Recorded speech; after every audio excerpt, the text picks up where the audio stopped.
Well, folks, for today's episode, we've been planning this for a week or so now. We wanted to do an episode about the new spate of revelations about Joe Biden's senility, how it was hid from the public, and the sort of just general ass covering effort that's going on right now to convince you that people are on top of this or that they simply didn't know any better. Well, the news cycle has gifted us. We don't have to talk about that anymore. We can just talk about his impending death. And joining us to do that is our old pal, one of the Chapo all times, David Roth, is back on the show. David, welcome. What's up? How are you guys? Doing good. I guess just like I said, by way of introduction to this show, I'd like to begin the show like this. I've prepared a little monologue. I've seen things you Max wouldn't believe. Amtrak's on fire off the shoulder of the Beltway. Listen, shut up. I watched gold in my ear glitter in the darkness near Jerusalem Gate. All those moments will be lost in time, like tears in the rain. Anyway, I'm sorry. Time to die. You think so? I'm kidding. I'm not kidding. Oh, man. Pretty sturdy little Biden imitation you got there, man. Well, is it just a matter of raising your voice? Is that the secret to having a good Biden? I just I try to copy Felix and Andrew Hudson's. I mean, I'm sure they could do it better, but I just wrote this one up. It's about it's halting, it's stopping, and getting loud, and then quiet, and then crucially at some point you have to say, anyway, I'm sorry. I think Andrew does the best one. He said my favorite fake Bidenism, which is like, everybody knows that when you want to be Santa, you got to work like an elf. Which is, I mean, I know people say this about everything. I think about this all the time. I legitimately think about that every day because it's a perfect 2019 Bidenism where it's like, on one hand, I'm thinking we should send this guy out in a canoe in the Bering Strait. But on the other hand, I do think that's true about being Santa Claus. But the key to doing it really is the random yelling. My sister has a very good, one of the first people to do a Biden impression. And she talked about how, you remember the first debate they did where Castro got, they painted a big scarlet A on his chest and put him on a dunking stool and killed him for saying that Biden seemed old. Yes. His closing thing in that debate was I remember John McCain came up to me and said, "You're a never man. I'm a never man. Will you be my Paul Barron? So it'd be an honor, man. And this is what it's all about." And not this vague bullshit. He remembers that he's senile and then he gets really mad. And he's like, I was supposed to do this when I was normal. Well, I mean, we all must have saw it yesterday. Headline: former President Joe Biden diagnosed with aggressive prostate cancer, and apparently it's spread to his bones. But I thought about this in this context because I looked this up, and this is an article from NPR from February 28th, 2024. The headline is: Biden just got a physical, but a cognitive test was not part of the assessment. And it goes on to say that White House press secretary Karine Jean-Pierre told reporters that his doctors determined he didn't need a cognitive exam, though Biden's longtime doctor did not address the matter directly in report. So I guess my question here is, did they give him any kind of exam? Yeah, this is something that's emerged in the coverage of this, is that he seems to have the opposite relationship with his doctor of every old person that I know. My parents' social life at this point, my dad is Biden's age, my mom a couple years younger. Their social life is basically going to the doctor and talking to their doctor. And that's, I think it's fairly rewarding for them. They certainly are right on top of their health outcomes. But the idea of this, that there's the neurologist that kept visiting the White House that apparently has been Biden's neurologist for many years.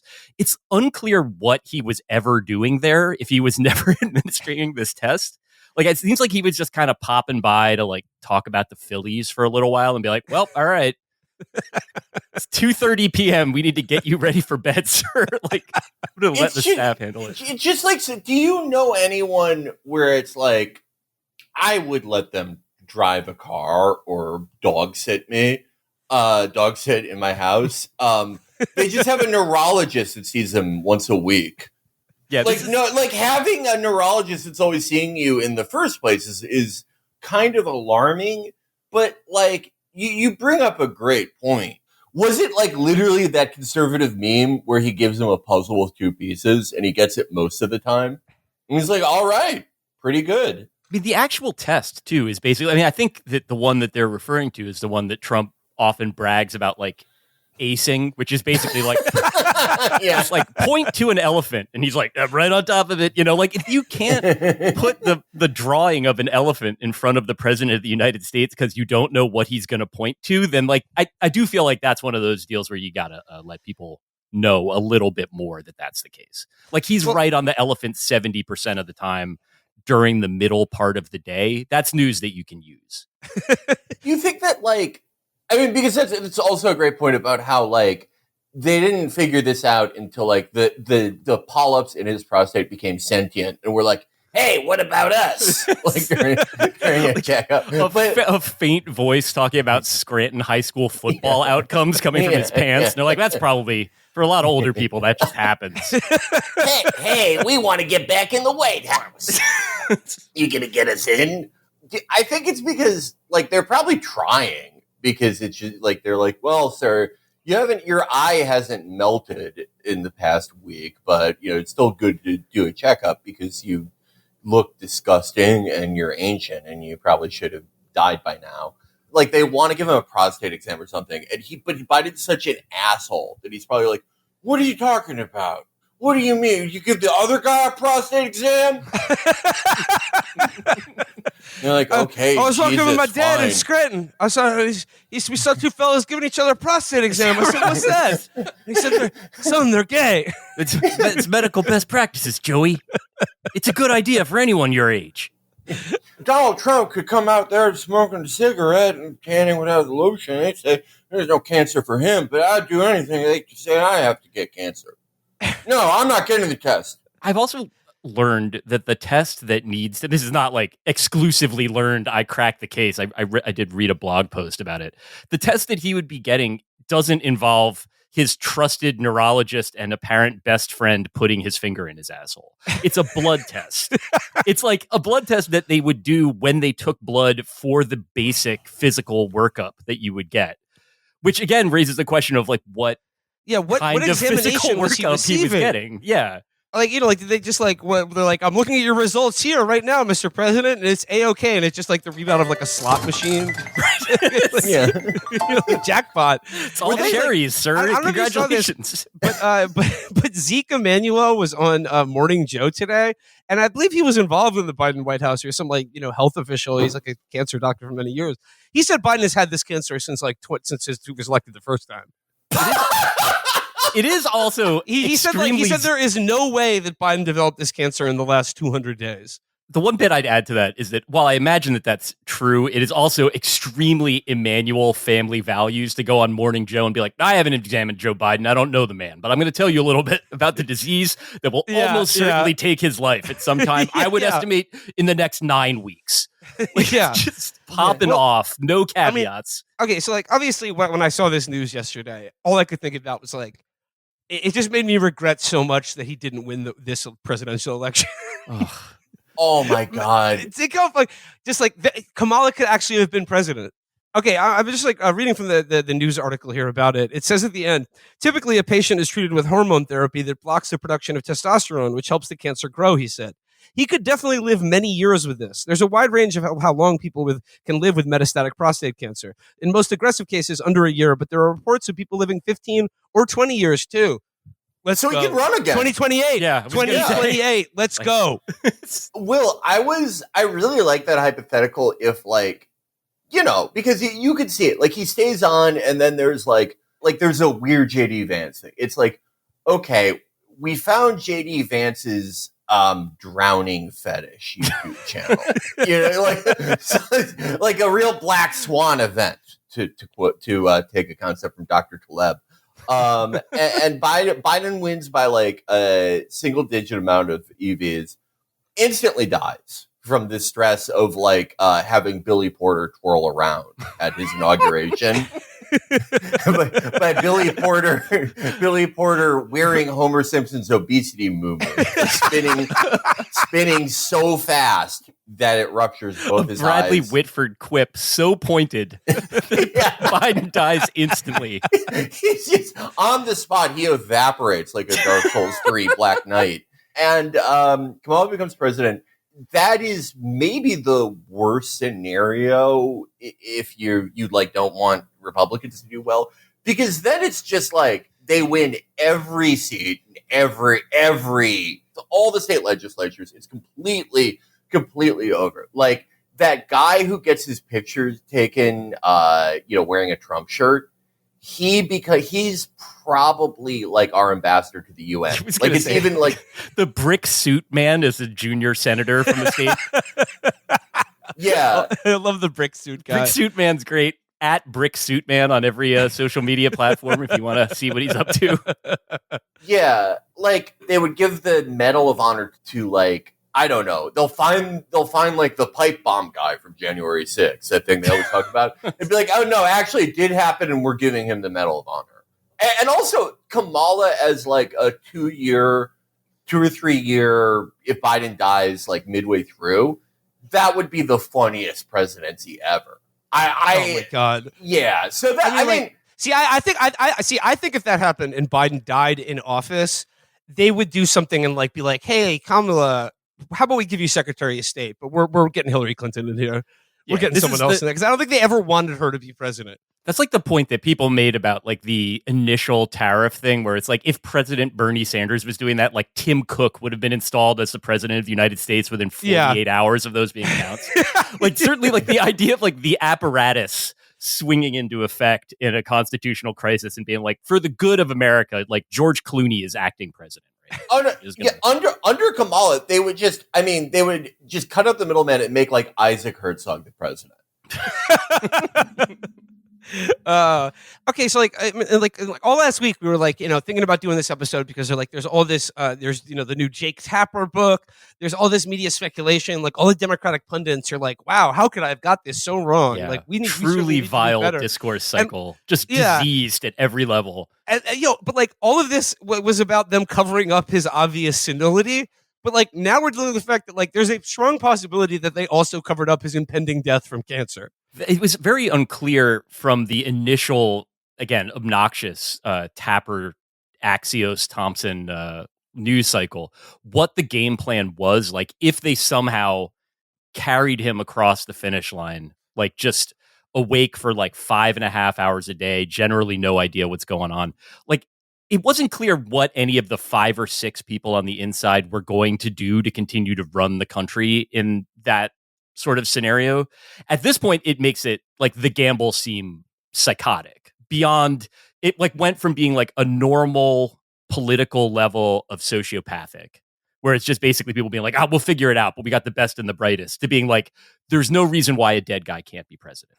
I think you're seeing it. You're seeing it now because I don't know if you've seen what the Democratic line has been since this broke, but it has been like, okay, if you thought the Thompson and Tapper helping the Biden people cover their ass book was evil before for revealing all the games of tic-tac-toe that he lost. It's especially evil now because they're doing it about a dying man. And it's right. like not that long ago, you were saying this dying man should serve another 4 years as president. That there is nothing wrong with them. The only way, like they're saying this exonerates them because it's mean. Yeah. And by the way, Felix, you're 100% right. Of all the people who are like, how dare you make fun of just a simple young 81-year-old man who's been diagnosed with cancer. Just trying to how dare his you dream of hanging on to power until his last moments on Earth. He had so much life left. Yeah. And no, but Felix, you're exactly right. Anyone who's saying that, who is of the male gender, who has a prostate and isn't already pulling it out of his asshole to give to Joe Biden, is a fraud and a liar and a betrayer. Yeah. You want to live your stupid life until you die of old age when this grand old man, probably the kindest, the most decent American president we've ever had, is on death's door? I don't think so. Yeah. I'll go I'll go one step farther. Okay, I wasn't supposed to reveal this, but my friend at DARPA took me on a tour of his job. It was Bring Your Friend to Work Day. And I'm sorry if you're listening, but I have to make a point. I hope you understand. We have the technology. We have the engram technology from Cyberpunk. You can put someone's soul on a little flash drive, and you can transfer them between bodies. The problem was no one wanted to sacrifice their body for Joe Biden's. All these people who had amazing prostates that had no problems, prostates that you could eat a meal off of. They said, I love Joe Biden. I'll give him my prostate, maybe, but he can't. I'm not letting his soul take over mine and my body. And now look what happened. Donald Trump is president. All because people wouldn't allow Joe Biden's cybernetic version of himself to pilot their body to Rehoboth Beach, Delaware. Yeah. For 7 weeks per year. Yeah, it's really fucked up. The tenor of these like spurious revelations about how out of it he was, and like ass covering from like all these anonymous sources, it seems to me like this is part and parcel of like a perpetual cycle in DC, where like between the media and the government, where like the government and people in charge of it do something spectacularly evil and stupid, and then like everybody is aware of it in real time, but then spend years lying about it and covering it up. And then like it crescendos to a point where simply like it cannot be contained anymore. And I'm thinking specifically about like the Iraq war and like the WMD lies and stuff like that. And somewhere around 2007-ish, 2008, or like certainly after Obama was elected, everyone kind of had to give up the ghost and be like, well, yeah, like, the Iraq war was a mistake, but like, how were we to know about it? You know? Like, yeah, I was going to say there's been way more like gnashing of teeth and rending of garments over this story than there ever was over that shit already. That there's been so much more, especially from like, you know, Jake Tapper grade elite being like, media they people. lied to us. Yeah, like they people lied that would, to our faces. Like the 100 people in American politics that would get recognized in a Chipotle by a normal person. Like, which is, if it's 100, all of those people have been talking about this of late, like being like, we have a charge to keep with the Americans.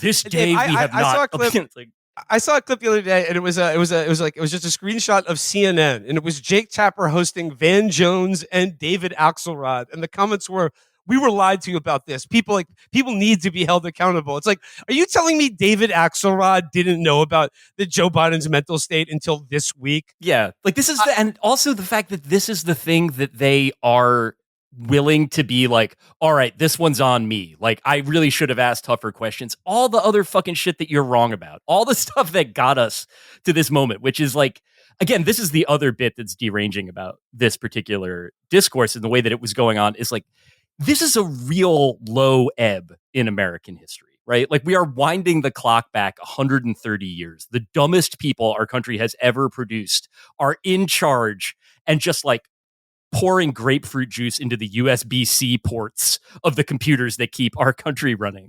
And the discourse that is happening at this moment at the highest levels, not in the side that is propagandizing for like how good grapefruit juice is for the inside of a computer, but the other side is basically like, do you remember the time that Joe Biden fell off his bike? I should have probably gotten more upset. Yeah, and that's on me. Yeah, well, and it's like in the context too of like all the aftershocks of the Biden presidency, be it the grapefruit juice regime or, you know, the ongoing fucking genocide that he went out of his way to enable and you know, basically forfeited the election for. That, you know, it's this, you know, this agonizing Bartlett in the church type thing. I try to call out the bastards, but sometimes I can be a dumb son of a bitch. God damn it, I fucked up. But it takes a real newsman to admit blah, blah, blah. Like we didn't in 2019 didn't see Joe Biden look at a fat guy and go, "What's his name? Oh, right, fat." Yep. Or when his eye filled with blood on the stage of the Democratic primary debate. Any of it. They do that. They're like, okay, we've apologized for the one thing we ever fucked up. Anyway, 40,000 children have been killed. Were they all in Hamas? Was there? We go live now to the command structure that is under this kindergarten. It's like does this give you pause about anything else if you're Jake Tapper. No. Beloved children's entertainer Ms. Rachel doubles down on her controversial statement, it's wrong to kill children. Yeah. This is a moment of reckoning. All of America's parents must ask themselves whether they want somebody who is anti-child death to be entertaining their kids on YouTube. Yeah, I mean, that's the bit of this, to your point, Felix, too, that like so much of the story that, you know, like to the extent that there's anything there beyond the kind of like gossip and like theatrical monologuing that you were talking about. The idea is basically, as I understood it, that the White House was running on something like energy saver mode since like 2023. Like it was just basically it knew that the battery was low, so it was shutting down non-vital apps. Nobody, except like 3 guys, ever got to see Joe Biden. And basically the rule was like, if you wanted to get your message to him, you would brief somebody that had known Joe Biden for 66 years. And then that guy either would or wouldn't tell him what you said. So the government is at this point, like more or less piloting itself. And yet, as you said, one of the things that the government was capable of doing during that period, during a time when there was effectively the minimum viable amount of governance going on, they were still able to just like on a quarterly basis sell $10 billion worth of bunker buster bombs to Israel to drop onto tents. That's like something that the government can do even if nobody's driving. Yeah. All the automatic functions of empire continued, so we thought everything was fine. Yeah, God damn it.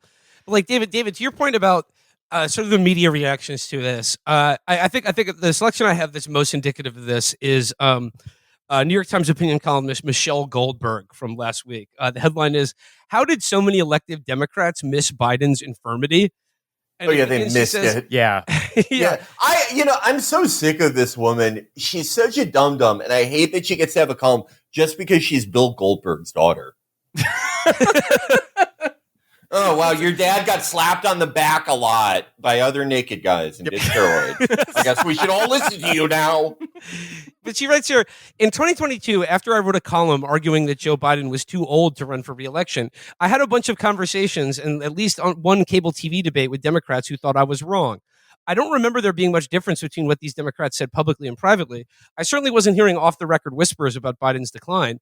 Instead, officials and pundits I spoke to seemed convinced that it would be crazy for the party to give up the advantages of incumbency, that a primary risk creating nasty fissures among Democratic factions, and most relevantly, that Biden's legislative successes proved he was still up to the job. Some of them appeared so sure I was mistaken and that I wondered if they might be right. These doubts are why, to my shame, I didn't write another column calling on him to step aside until next year.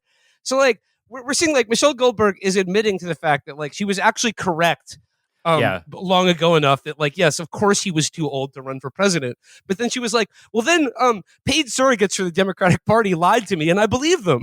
Yep. It's also so perfectly the Democrats that you're writing a column that was basically like 2 years before anybody else noticed this very obvious thing. I wrote a column about this very obvious thing.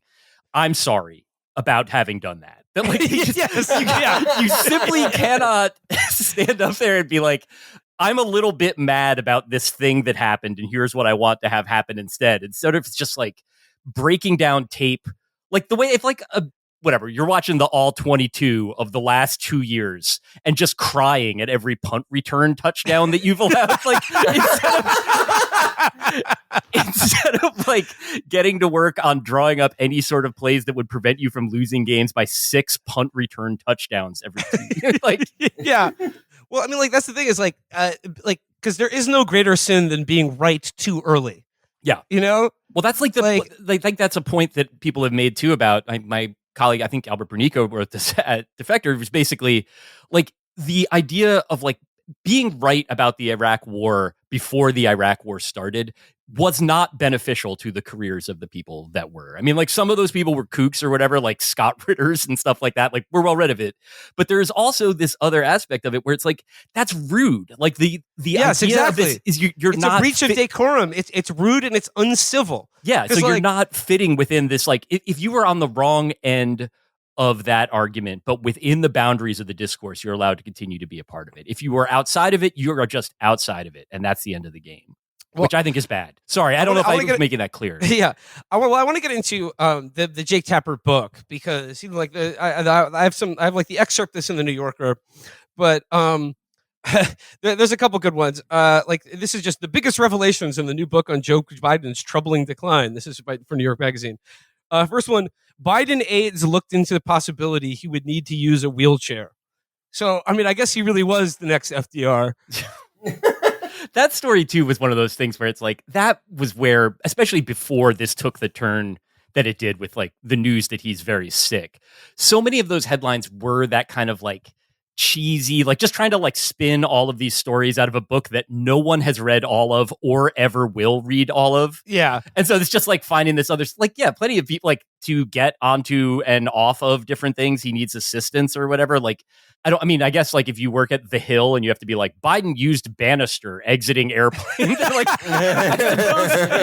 you've got to do it or whatever. But it's, yeah, I mean, the idea of that being in the New Yorker too is kind of another reminder of just how stupid this shit was from the jump, from the very beginning.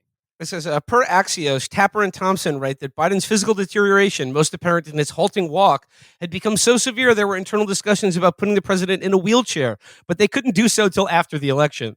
Per the book, Biden's physician, Kevin O'Connor, had warned that the president had a bad fall in 2024. He might have to use a wheelchair while he recovered. Not surprisingly, Biden's aides thought it was untenable politically for him to use a wheelchair during his reelection campaign. And then Dr. Kevin O'Connor had long privately expressed concern that the toll of the presidency was taking on Biden's health. The doctor often argued with Biden's political officials to get him more rest time into the president's schedule. O'Connor sometimes quipped that Biden's staff members were trying to kill him while he was trying to keep him alive. I'm not so sure about that, doctor. Yeah, are you sure? You guys think are putting a lot of You're really pressure trying on to me. keep him alive? Are you going to really make me draw blood from this man? He's like the tolls of the presidency are killing him. My job as a doctor is to make sure he's still allowed to be president. Right. My job as a doctor is to go there and sit while he mumbles something about Darren Dalton and then falls asleep in front of me in the White House and then leave. That is if this guy's goal was to torture Joe Biden, then he like mission accomplished. You are the perfect doctor. You know, you saw this man coming in. He was crying blood like Lashif. And you were like, Yeah. You were like, what's wrong? And he said, I'm not going to be able to take my girl to see Bobby Darin. And you said, okay, well, we're gonna give you a vitamin. It's called Opana, and it's going to be laced with another vitamin that is called cocaine. We're gonna give it to you so you can go to the Home Depot presents the American Education Town Hall, and you can you can call a college student a slur that John Wayne used in a movie that was filmed in 1949. I mean, he may have given Joe Biden prostate cancer. We don't know what he was doing in there. We know it's not conventional medical procedures because they're not. I doubt they're even like hitting his knee with a mallet. Yes. That might kill him. Like it causes like literal cartoon birds to fly around his knee. Like that is not a good indicator. I'm not going to follow up on that, but I don't think that's supposed to happen at all. Patient shook his head around and went. A large welt appeared on the top of his head, but the patient was able to push it back down, making his head a normal shape and size. Putting it in the official press release that the Hanna-Barbera sound was loud and vigorous whenever he walked. That's the next book. I was Joe Biden's doctor. I could tell something was wrong when I came to the Lincoln bedroom one day to do a checkup, and he was on all fours covered in polka dots, and he had a tail, but at the end of his tail was a flag that had a baseball and a large screw painted on it. I tried to warn the press about it, but a huge pencil eraser appeared in my reality and stopped me before I was able to make a call. All right, enough is enough. This is the final, the very, very last straw. Who is responsible for this? I demand that you show yourself. Who are you? Huh?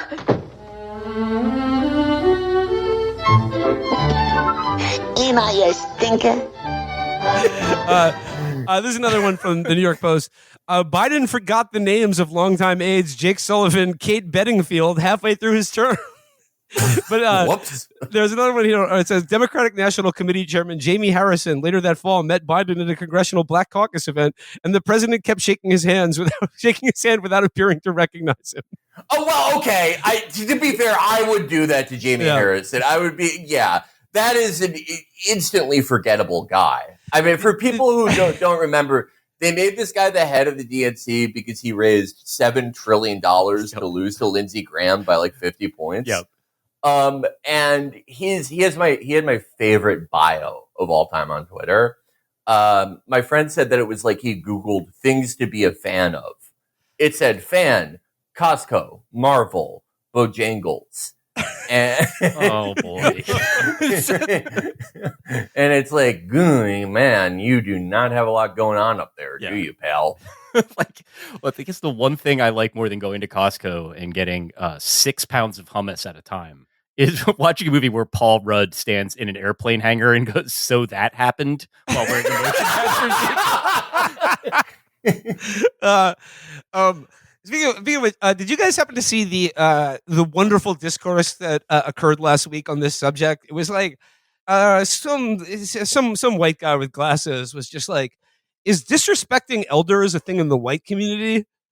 And it was just like he was just like, because I have never seen black people disrespect their elders the way white people do in the context of being like, talking about? It's like, I'm not talking about my fucking grandparents, God rest their souls. I'm talking about the president of the United States, the guy who ran for president, I don't know, 5 or 6 months ago. Yeah, like, okay, if the president shits, isn't Donald Trump an elder? He's a white elder. Like, he deserves our respect. I mean, second, like, I just, even the premise alone pisses me off. Oh, yeah. It's like, I'm sorry, have you not seen the incredible barbs and slander and jokes aimed at unks from the black community? yeah, absolutely. I'm not calling it out. It's their business. And I've retweeted a lot of the jokes. Why does the president not deserve the respect of the miscellaneous unks are shooting poison everywhere and they're laughing at it? Yeah, like, the premise is flawed. I don't believe, like, I mean, this is just one of those implicitly racist assumptions that, like, a black guy would see, like, an old guy who's, a guy who's trying to fly a plane in this analogy, like the pilot on your flight, and he's wearing a diaper and he's sucking a big lollipop, and the only thing that he's wearing besides the diaper is, like, a sailor, like the top to a sailor outfit. And they're constantly like circulating new blood into him. And he's like, well, I guess I would say something, but that's an elder. Yeah, ghosts will kill me if I insult an elder. The idea of like owing deference to these impossibly self-interested and in many cases extremely old and cynical elected officials is, I mean, it's a pretty hotly contested race. I think that is maybe the most deranging Democrat style tick that we've got. The idea that like sort of that like Jim Clyburn, like he deserves your respect. You don't have to agree with him on everything. It's like, look, like he's going to get elected until he dies. That is what he wants, whatever. What do I have to respect about that? Yeah, no, it's the same thing as the MAGA people where it's not enough to win. In this case, like, snuffing out and nullifying any insurgent movement in the party. Everyone has to like it too. And like Jim Clyburn, we're going to trust that you won't look him up. We're going to trust that since he's old, you're going to assume he was a civil rights hero and not what he actually is, which is Black Mayor Quimby. And you have to respect this incredibly cynical piece of shit. Yeah. There's also the other like Democrat element of this, which is that like Democrats love policing Democrat shit in public, which is maybe the most like obvious loser of a rhetorical tick that you could possibly have. Like the idea that like everybody needs to get on TV and like just get some shit off their chest about how they feel about this story. Like, how much did you know about how old the president was? Like, did you know that condition was worsening literally every day without saying anything? And that all of that is like beyond the fact that it's stupid and that it's like insulting to people with real problems to hear, which is to say any other problem but that. You hear Yeah. these people go on and on and on about this. There's also the fact that it's like, why are you fucking washing your laundry in public like that? If you guys need to get together at a really fancy golf resort and sit in a room and be mean to each other for a while, that's fine. I might even read about it in Politico when all of the things that you guys said to each other come out a week later. But I don't like that is not the stand-in for what is actually happening and this is a media tick too, but the idea that like this would be the sort of thing that Democrats are expected to like throw themselves into, elected public officials with actual power are supposed to speak on this instead of other shit, is perverse. Dave, that's a great point. And like one of the things that like I always, if I could have changed anything about the DSA during the Trump 1 years, it would be that they're, PSL had a rule like this. I always thought it was brilliant. You cannot adjudicate intra-organizational issues online. Because it's just like, if someone's on the fence, they're like, I don't know. It seemed like I talked to a guy who wears a lot of buttons. He seemed annoying. Is everyone annoying? And then you go online and it just, these arguments about these things that you could not possibly give a shit about. Not policy, not anything like that. Just like aesthetics. Yeah, it is like listening to someone you don't know complain about their job. Yes. I'm not saying don't argue about those things. Any organization that is trying to do anything is going to have internal disputes, but keep them fucking internal. Yeah. Like, but not even just for the reasons of like message discipline or like winning campaign. Obviously, it helps for that too. But just also because like if you sit down next to me on the train and you're like, so this is what I told Dennis because he's been on my ass all week. I need to know who Dennis is, or else this isn't going to work for me at all. That's just elementary. But the other thing though is this isn't like we think there's one way of doing things. They think there's another. This is the core disagreement. It's like they're going all these established Democrats like this Bakari Sellers asshole who has been a paid surrogate of the Israeli lobby since he was like a college freshman. They're basically going on TV and being like, I am such a good Democrat that I ignored all the warnings, the obvious warning signs of Joe Biden's senility. I will never criticize the equally ancient and even more cynical James Clyburn because I know how things work. It's like if a bunch of mafia guys went on TV and said, I would never snitch. I would never talk about how my boss ordered me to kill this guy. I would never talk about all the stuff I stole. And it's like, people can see you. Yeah. People can hear you. People can see that you were on TV and bragging about how much of a soldier you were, that you lied to them for the previous 5 years before this. Well, Felix, I think we see like a very similar phenomenon going on in like a lot of the shit I've seen this week from people who worked on Kamala's campaign, who were just like, I hope the uncommitted voters feel remorse, but like they show a shocking lack of guilt over what they did to the country. And it's just like, you were working for the campaign. Like, who had more power in this equation? And what they all say is like, Kamala made all kinds of concessions to the Palestinian movement. And the thing is, like, I don't think we should credit them with just lying about this.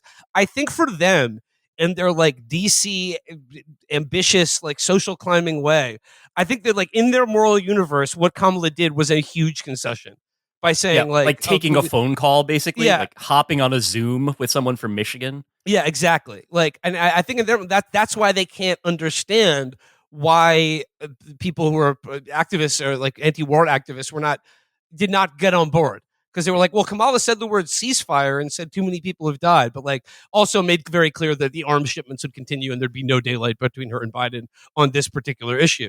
So I think like they feel this sense of betrayal, and like that's why these same people now that like, some of their like more weak-kneed cohorts are sort of coming out of the woodwork to be like, hey, yeah, we got this wrong. Sorry, we lied to everyone about his physical and mental fitness to run for re-election in the most important election of our lifetimes. It was literally the stakes of democracy or fascism.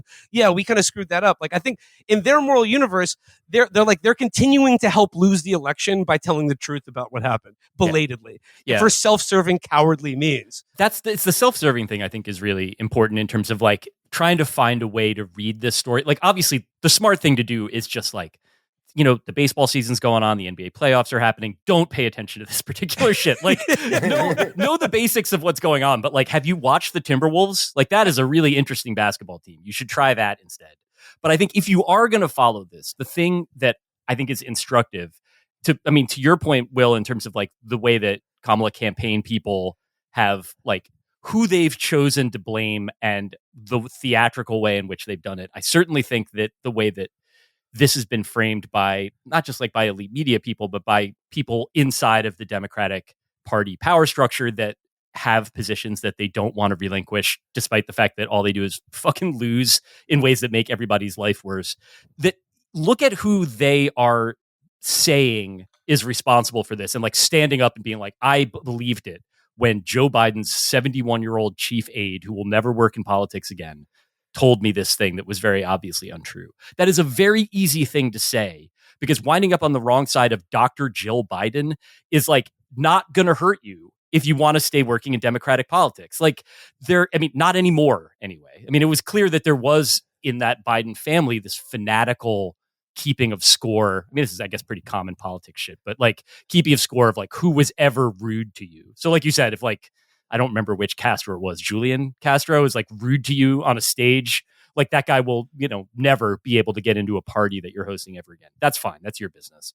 But in this case, it's like if you're blaming activists or you're blaming the inside circle of a guy who will never be president, whose family members were actively being killed by American bombs. Right. That like, so in that case, I mean, it is definitely telling that is like somehow putting yourself on the side of being like, I bet you whatever, like just saying the most depraved possible shit about Palestinian Americans with real skin in the game and what's going on over there, because that is somehow safer than being like, I think that we should have put a person on stage at the convention. Like the simplest little bit of pandering that they can't even in retrospect admit would have been the right move. I wonder to what extent, I mean, because this guy who said this, he's awesome, by the way. A friend on a locked account showed me something that I had never seen before, because this was from the week. I feel like I have the quote right in front of me. Yeah, just read the quote, because you're not going to be able to guess this. Ammar Moussa, a spokesman for Biden's campaign, criticized the news media for making note of the president's stumbles. And I just said the context here is, this is a New York Times article from July 4th of last year. Headline, Biden stumbles over his words as he tries to steady reelection campaign. So Ammar Moussa, a spokesman for Mr. Biden's campaign, criticized the news media for making note of the president's stumbles. Quote, it was clear what President Biden meant when he was talking about his historic record, including a record number of appointments to the federal bench, he said, referring to the president's comments about being a black woman. By the way, I'm proud to be, as I said, the first vice president, first black woman, served with a black president. I'm proud of the first black woman in the Supreme Court. There's just so much. This is not news, and the media has passed the point of absurdity here. You got that right, You got that right, Mr. We think that when Joe Biden got on stage, experienced medical death, and then said, "We've defeated Medicare," real American voters knew what he was talking about. When Biden got up there and said, when I was on Soul Train, and then we saw an outline of Joe Biden walking out of the room, and then Joe Biden's physical body walking over to it and saying, hey, get back here, pal. What's a big idea? Everyone knew what was going on. It just shows how out of touch you are that you think that doesn't happen every day in America. So, like, this guy is awesome. We used to exaggerate that, like, Simone Sanders' job was to go on all the morning shows and go, you know what he meant. But it is literally the job. But I wonder with a guy like him, it's the same thing as that Fetterman guy, Trey Easton, who takes anything that will reveal that he works for Fetterman out of his Twitter profile. These people know, at the very least, that most other people they encounter find the genocide, Israel's genocide, America's complicity in it, not complicity, America's facilitation of it, right. And specifically their employers' singular roles in whitewashing it, in keeping it going and everything. They know that most people find that repulsive. They might even, on some level, maybe think it's kind of bad. So they know enough to, like, obscure things. This Moussa guy knows that, most people don't approve of this, so I need to lay the blame on someone else. I wonder if it's just this is just like a mental barrier, so he never has to think, hey, what was I doing during that time? Yeah. Or does it go that far? I don't know. Yeah, I mean, I'm inclined to read it through that basically, like, what are the things that you know that you can't say? Not in some sort of, like, conspiratorial being like, beware of, like, who can you criticize? Like, you can criticize Joe Biden now. Like, he's not running for office again. Although, obviously I hope he has the 15-year life outcome that we were talking about earlier. I just think that would be, I'd really love to see what he's like at 97. But I think that absolutely. No, I mean, a lot of people like, a couple weeks ago I said the most honorable thing he could do is just die at this point. But like, I really want to make sure Joe Biden lives as long as possible. Well, he still loves to go on TV and say shit. I mean, maybe this will be the end of that, but it was like weeks ago. He went on The View like last week and was like, I would have won too. Like, you should have seen the shit I had planned for the second debate. I was going to do coin magic. Well, I want to read a little bit from the Jake Tapper book. This is what was excerpted in the New Yorker last week. I just want to read a few things from it. It says, it begins, President Joe Biden got out of bed the day after the 2024 election, convinced that he had been wronged. The elites, the Democratic officials, the media, Nancy Pelosi, Barack Obama, they shouldn't have pushed him out of the race. If he had stayed in, he would have beaten Donald Trump. That's what the polls suggested, he would say again and again. His pollsters told us that no such polls existed. There was no credible data, they said, to support the notion that he would have won. All unspun information suggested that it would have been a loss, likely a spectacular one, far worse than that suffered by his replacement as the Democratic nominee, Vice President Kamala Harris. And it says here, what was going on in private was worse. While Biden on a day-in, day-out basis could certainly make decisions and assert wisdom and act as president, there were several significant issues that complicated his presidency. A limit to the hours in which he could be reliably function, and an increasing number of moments when he seemed to freeze up, lose his train of thought, forget the names of top aides, or momentarily not remember friends he'd known for decades. Not to mention impairments to his ability to communicate, ones unrelated to his lifelong stutter. And, I just like, I love seeing everything that we've been talking this way about Joe Biden for at least 6 or 7 years. I mean, it's now it's in the New Yorker. Now everyone can talk about it. That like, no, he doesn't have a stutter. His brain is on the fritz. It was an abomination, one prominent Democratic strategist who publicly defended Biden told us. He stole an election from the Democratic Party. He stole it from the American people. Well, I mean, in your role as publicly praising him while this is going on, you also helped do that. Yeah. I mean, of course, Tapper and Thompson let everyone go anonymous here. Why wouldn't they?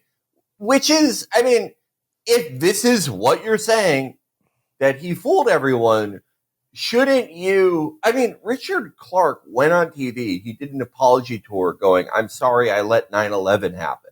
You can't be like, hey,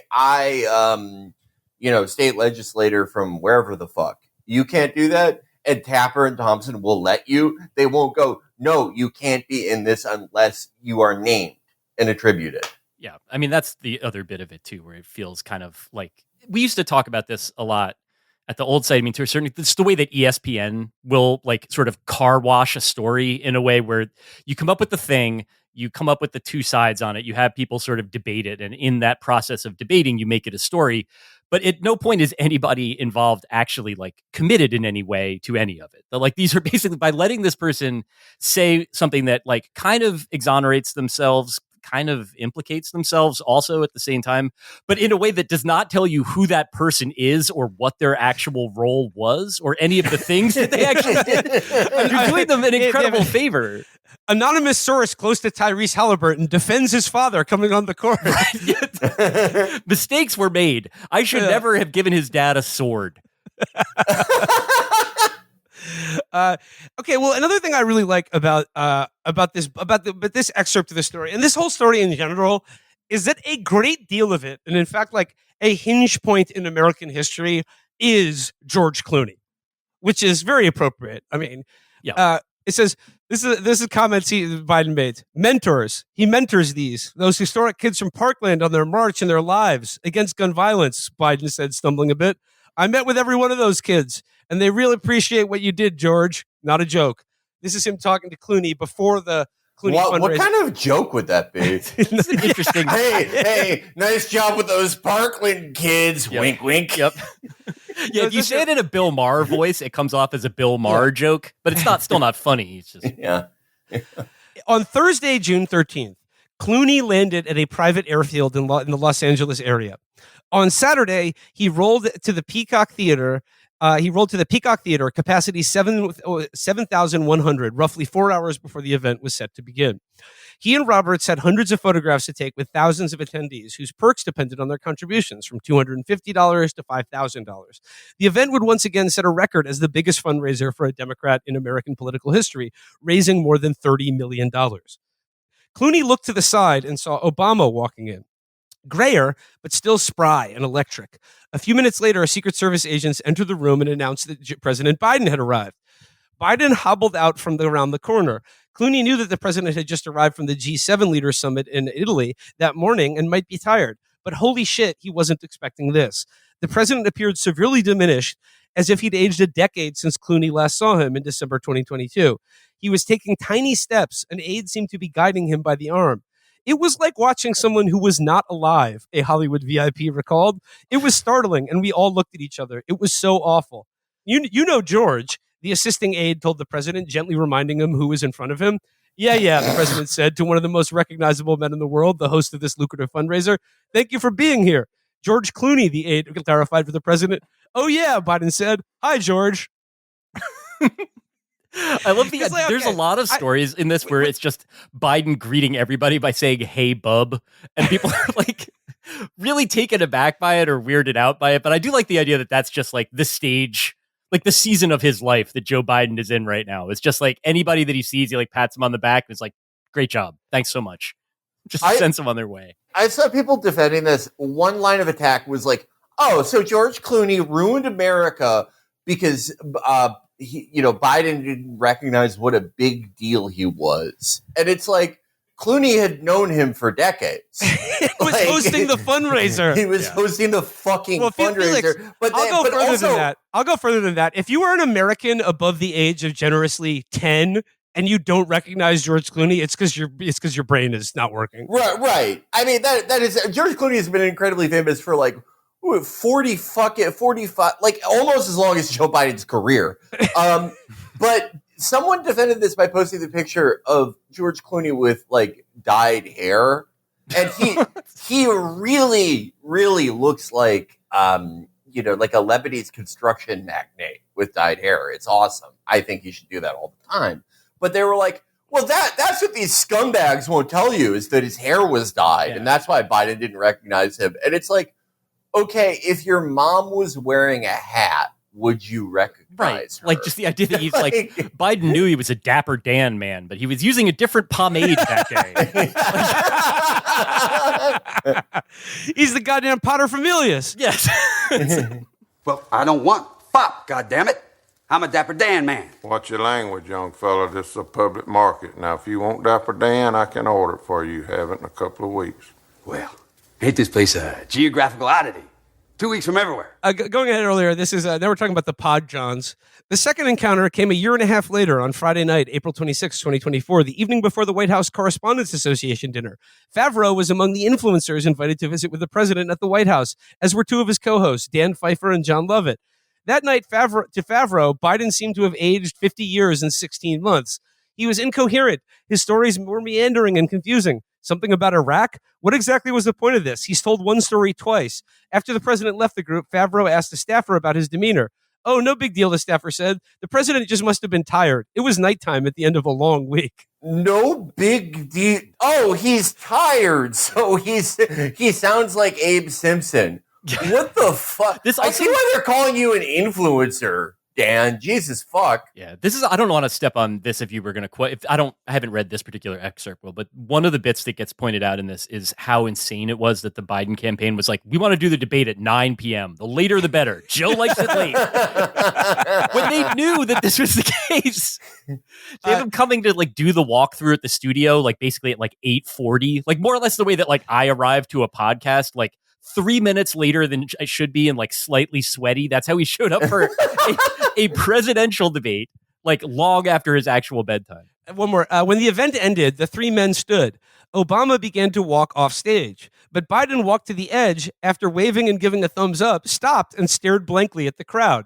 Obama turned back and grabbed Biden's arm, then guided him backstage. He later explained he just wanted to get the hell out of there, but he didn't want to leave Biden alone up on the stage.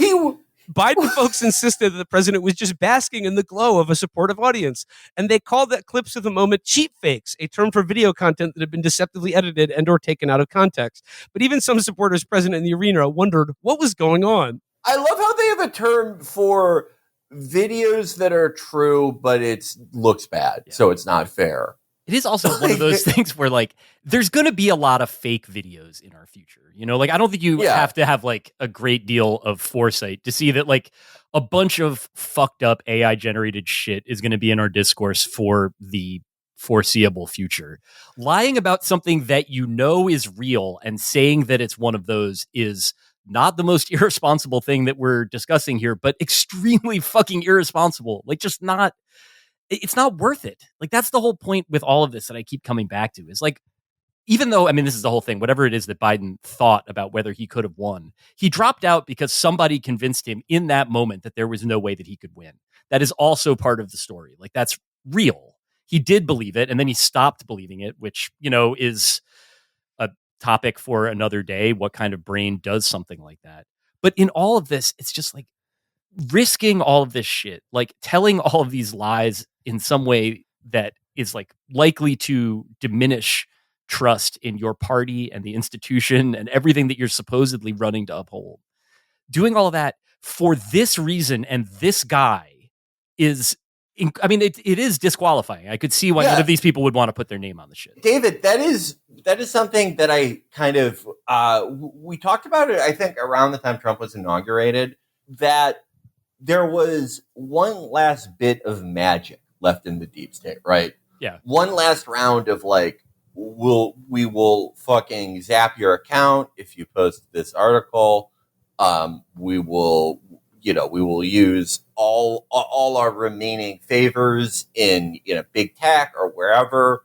We will do a full court media press that makes it sound like you are a Russian agent if you do this. The last bit of magic, they use that to just get another year out of this hobbling old piece of shit, the most spiteful and selfish fucking idiot of the latter Cold War to post Cold War era in Joe Biden. Not for any goal, not for any, hey, we have to keep Trump out so we can keep this whole thing going. He's going to fuck it all up. Just because not doing it would make Joe Biden sad. And now Trump is president. No more intramural deep state softball. I mean, you could just see the way in which all of that just melted away too. There's just this idea that because Trump, who again, like, we're talking a lot about Joe Biden, Donald Trump, extremely fucking bad, right? Like, this is a dangerous, awful, stupid dude, gets 49.8% of the vote, and everybody decides at that moment that they're just like gonna slam open the ghost containment tank from Ghostbusters and let all the fucking Slimers out. Kevin Spacey is getting a Lifetime Achievement Award at Cannes now. So they were like willing to do a little bit of that fuck shit to defer that for 4 years, but not for on principle or whatever. Well, like as soon as they like took to your point, like they ran out of juice. Yeah. A big thing I'm thinking about, like, in terms of like the timing now, where like it seems like en masse, like all the pundits who promoted him are like, how could we have got this so wrong? I mean, like, I'll talk about the last one in a second, but like, why is a guy like Jake Tapper, like, why is he making this crusade now to be like, the Democratic Party lied to you and doomed this country to a second Donald Trump term? I mean, I think if anything, this is an indication of the overall and total weakness of the left in this country. Is because, like, if they thought that there was any viable movement in the Democratic Party that could replace all of these people who did this to the country, they wouldn't be doing this. They would still be defending Joe Biden. Because, like, he was brain dead back in 2020, and we all remember they moved heaven and earth to make sure that he won that primary. Yep. So, like, the fact that, like, they feel safe in, like, it's safe to announce the truth of this now and like, leave Joe Biden's legacy in tatters, because they know for certain there is nothing there is no alternative that's going to replace them, other people who did this, or their jobs coming up. They can accept it and basically like live it out as an intramural dispute. Like where it's basically people talking about whether they were early or late, whether you were too loyal or not loyal enough, whatever. But the idea that any of this somehow like is a sufficiently damning indictment that the like, here's the people, thing. those anonymous sources shouldn't be allowed to say the shit they say again. There were polls for years that said that Biden's biggest vulnerability going into re-election is that Americans thought he was too old to be president. And then like that only just got confirmed over and over again every time he opened his mouth or was seen on television or in public. We all know now that everyone around him and everyone in the media lied about this for years. Yep. And now that these same people are going to be like, we were wrong, but like we shouldn't lose our jobs, and like also please heed our advice about what the Democratic Party should do and not do in the coming years leading up to the next election. Yeah. If there was if they were afraid of AOC, or for that matter, Bernie, who spent the last 2 years of Biden utterly fucking disgracing themselves, Bernie especially, if they were afraid of any of that at all, they would be making AI videos of Joe Biden like breakdancing and be like, look, don't you feel like assholes now? He won the 2021 NBA Slam Dunk Contest, and this video is proof. He leapt over a He Kia jumped Soul. over a Lamborghini. Yeah. Oh, what's this? It's just Joe Biden at the X Games? Well, I mean, like the last thing I want to read of like the media reactions to this is just a brief selection from Maureen Dowd. And the headline here is "The Tragedy of Joe Biden." And I'm going to talk just a little bit about why I think this is so obscene. She says here, "The denouement of Joe Biden is unbearably sad. The Irishman who could spend 45 minutes answering one question lost his gift of gab." No, he can still do that. Yeah, right. He's better at that than he's ever been. Right, I Actually. was gonna say, like he's like the 45 minutes thing is non-negotiable. That is it in perpetuity. Yeah, by the way, it doesn't matter if you ask him about like earned income tax credit or whatever. You are getting a really weird story about how he gave Sammy Davis Jr. a boarskin condom.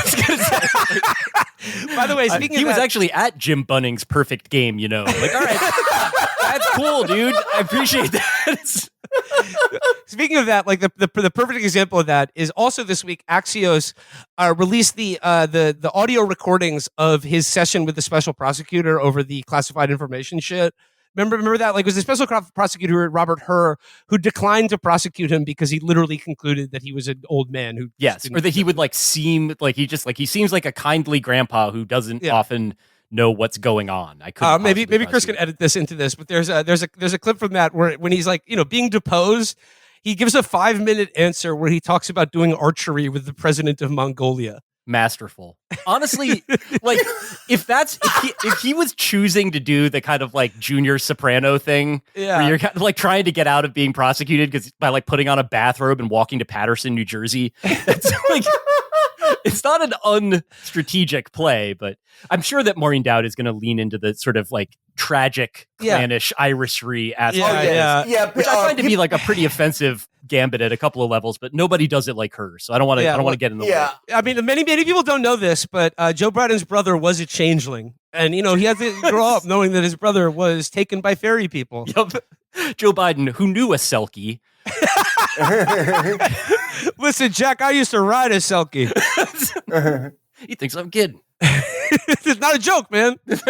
Not a joke. Like this like mawkish bullshit that they do with Biden, where it's like the man who used to send a postcard to a little boy who had a stutter is now pooping his pants, and it's the saddest. Nothing sadder from 2023 to, I can't think of the present day has happened at all. There's nothing close to this sad. Well, yeah, I mean, she loves this. She says, the Irishman who could spend 45 minutes answering one question lost his gift of gab. The father who saw 2 of his children die and 2 spin into addiction wilted under the ongoing stress, especially when Hunter Biden, my only living son, as Joe called him, got tangled in the legal system. The gregarious Pole who loved chatting up lawmakers on both sides of the aisle ended up barricaded in his Rehoboth, Delaware house with COVID, furious at everyone, proclaiming his oldest friends disloyal naysayers. He was fuming at nearly everyone except Jill, Hunter, and the cordon sanitaire of aides who had fueled his delusions that he could be reelected despite his feeble and often incoherent state at 81. And saddest of all, the man known for his decency, empathy, humility, and patriotic spirit was poisoned by power. Losing the ability to see that and clinging to office, he was hurting the party and country he had served for over half a century and hurting himself, ensuring a shellacking in the history books. It's the oldest story in tragedy, hubris. And like, this is what I find so obscene about this, because like, you can, like, in describing what she did, you can ascribe a lot of, I don't know, dramatic terms to what's going on, but I will not accept anything that talks about this in the terms of tragedy. Because tragedy offers like a dignity and a certain kind of a faded dignity to it, like that has a sort of a poetic gloss to it, where Right. you're like like your greatest strengths are what you're ultimately your undoing, or like in attempting to do the right thing, you end up causing the worst possible outcome. Like this is what the Greeks meant by hubris. But like none of this was hubris on Joe Biden's part. This is like, if this would be like describing Donald Trump if he ever gets sent to prison as a tragic story, because a man who dedicated his whole life to doing crimes. Yes, right. Who would have thought that he would end up in prison alone and shackled and Yeah, it's right. I think mattress this is in Sing Sing. But no, it's like the outcome that Joe Biden authored and people around him is not the result of tragic hubris or destiny or anything like that. It is only the product of the person he's been his entire life, which is a remarkably venal and cruel human being. Yeah, I think that I know that that's part of the gig, and this is what Maureen Dowd gets paid the big bucks to do. But this is another one of those things that sort of is crazy making, not just in how over the top the like particulars of the writing and all that is, but there's also this other element of it where it's like, I know what this is actually about. Like, I lived through it and I watched it happen. It's not fucking King Lear. Like, this is, it's not like, it's broad slapstick comedy with like terrible, terrible downstream human consequences at the other end of it. Yeah. But the idea of trying to make it, I mean, this is, obviously part of what the political media does. I don't think that, like, certainly goes back to John F. Kennedy. I think it goes back a good deal further than that. But the Kennedy stuff is the first bit. And again, this is sort of doing Biden a favor by association, where like the fucked up things that happen to a fucked up guy are later sort of retconned into the grandeur of the office and the country and the ambitions of that person. When like, I think that when you can see, and you can see it in a way that you couldn't see it if you were consuming political media during John F. Kennedy's term, that like you can see how like grubby and venal, like you said, all of this actually was. And so trying to put a coat of shellac on it and like put it on the mantle as like more proof of how important this office is like, it reads as a taunt to me. Like, it's like telling me that this thing that I saw is something much bigger and more significant and less obviously prepreposterous than it was. On my birthday, I told my daughters, says, "Tell me how much you love me." And Cordelia, she wouldn't say. She said, "You're doing fine, Dad. I was going to give you the King of France. Get out there on the heath." Well, that is a great point about like how dignified and full circle tragedy is. No, it is a perfect tale. It is full circle. It is emblematic of everything in his life. It is a complete farce, which is what his entire fucking career and life was. The guy who was on the wrong side of every fucking major decision since before Jimmy goddamn Carter, he finally gets the thing that he ran over everyone, that he did all of this for. Although all those handshakes with all the guys who deregulated the financial sector, who fucked everything up, all those windbreakers he got from AIG, he finally had it. Right. And the fucking Supreme Court justice that he like installed, like, or basically oversaw the installation of, despite the fact that he was a known sex creep at that time, is just undoing the few laws that he's able to pass moment after moment of his term. Yeah. And it ends with him not even like most of the days waking up and being like, "Oh man, I got to get back to Delaware so I can file my taxes because I'm still the senator." Oh, fuck. No, it's farce. It is the perfect American farce for the most farcical figure in modern American politics. The man who, no single man did this, but one of the people you can point to when you ask, why are we here? Why is Donald Trump in there? Why is there like this whole contingent of tens of millions of Americans who are like, medicine's fucking gay. I hate it. Why are things like this? Well, there's several people you could point to, but one of them was just president. And his life, his career, it ended just as farcically as the rest of it.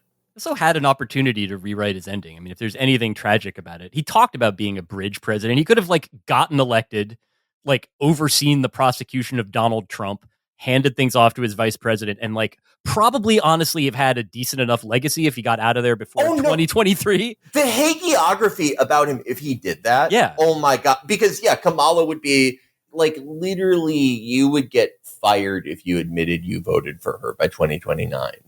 Like you would, like she would be the most detested president ever, but he would have like the Obama shine and also like, the one humble man in politics. Right. I wish he ran again. Somehow that's like of all the dumb archetypes that we have, that's not a thing that it used to be, the idea of being like he'd served and now he was going to go back to the farm. We don't have we need to like build a healthy respect for people that like fuck off and retire at some point. Like that is just culturally a massive failing. Like the few senators that actually left, I remember like there was a story a couple years ago that was like basically like a sort of almost a photo essay. It was like they retired from the United States Senate and are still alive. And they found like the 6 people that had done that. And it was like Barbara Boxer looking great on a patio. Oh, yeah. They're like, I ride my bike all the time. It's awesome. Like, it's just like, yeah, that's cool. More people should do that. That's great. David, that is one of my theories about like why everyone is so insane now. There's, again, a lot of reasons, and you chiefly can blame phones. But one of the sort of like side factors for the insanification of the American stupid, no one goes away anymore. Yeah. Nothing ever ends. No one ever fucking goes away. And nothing happens to anybody. This is the bit that I find especially challenging. The idea that like Rudy Giuliani, America's most convicted man, I know a bar that I could go to tonight and see him there. Like, it's not even fucking hard. He's there all the damn time. I could walk to it.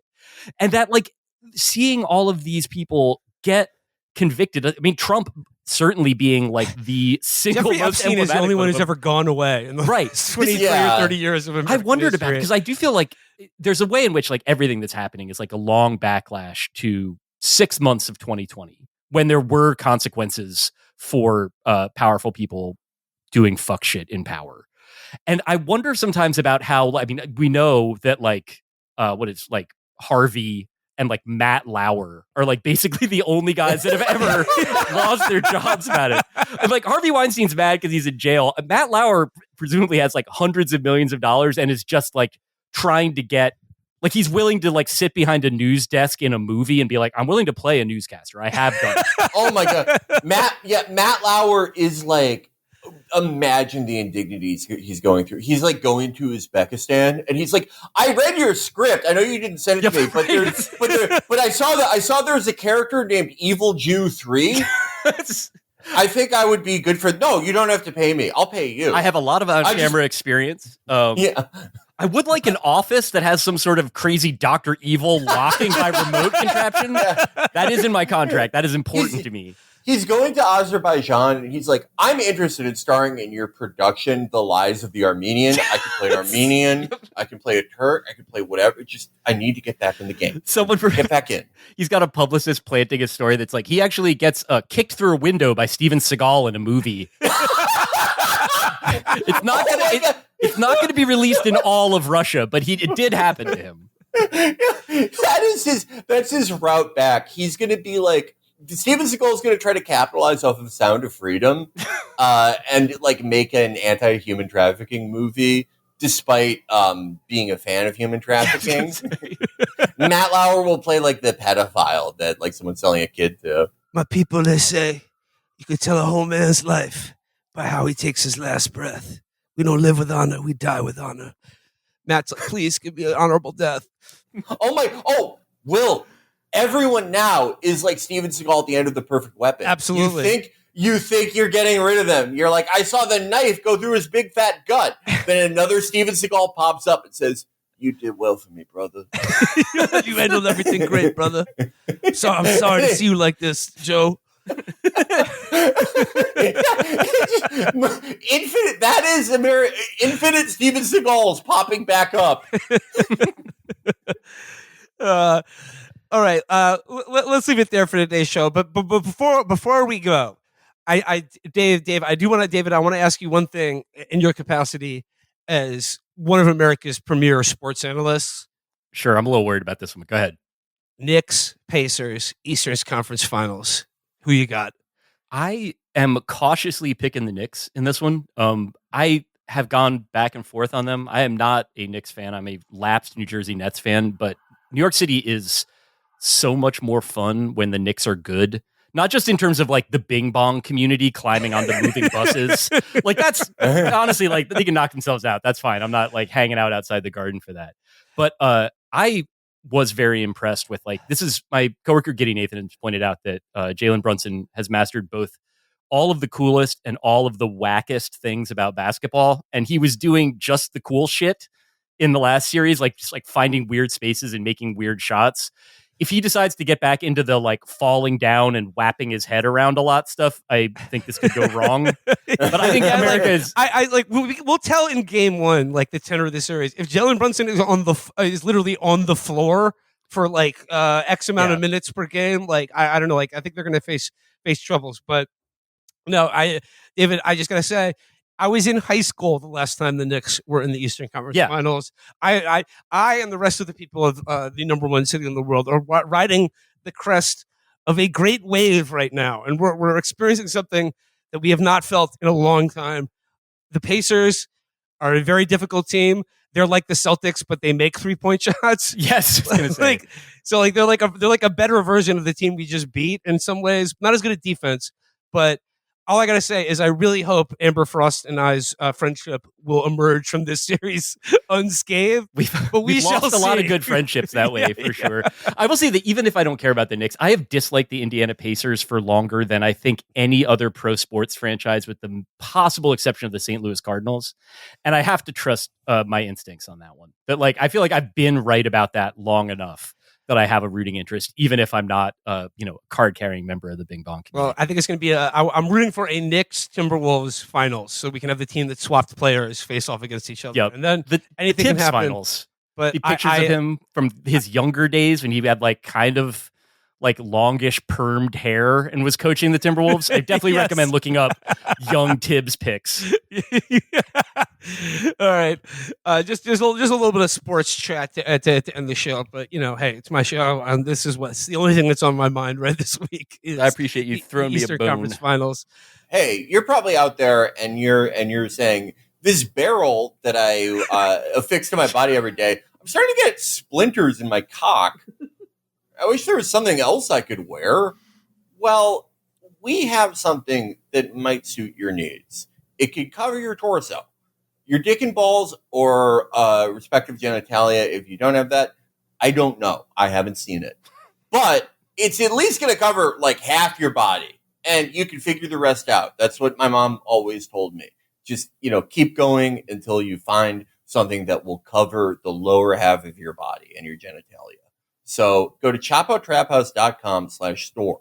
If you want the absolute best shirts that will allude to the accident, tragedy, prank on the USS Liberty in the 1960s, and maybe talk your way into the Operation Gladio intramural softball game. So you can finally throw a pitch to Prime Minister Giuliani from Italy. Those are two brand new Chapo Trap House summertime tees, perfect for a barbecue, any sort of outdoor sporting event, parties, anything you're going to be doing this summer. And for our listeners, I should say that these t-shirts were specifically designed to match with Chapo Trapper House listener attire, like propeller beanies, little sailor outfits, and giant lollipops.